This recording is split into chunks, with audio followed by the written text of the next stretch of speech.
L'ambassadeur nord-coréen aux Nations Unies a dénoncé les exercices navals que Séoul et Washington ont lancés hier dans la mer de l'Est.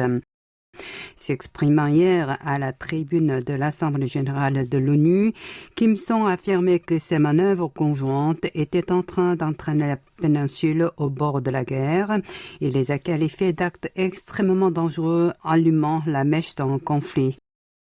Selon le représentant nord-coréen, le régime de Kim Jong-un a récemment adopté une loi autorisant les frappes nucléaires préventives pour se protéger contre une telle politique hostile et la menace militaire des États-Unis et pour défendre la paix et la stabilité.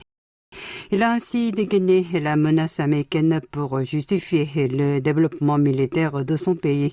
Le diplomate a en outre durci le ton à l'égard des sanctions onusiennes contre le Nord qui, selon lui, avaient été imposées unilatéralement sous la conduite de Washington pour annoncer que le royaume ermite n'a donc pas l'intention d'en prendre acte.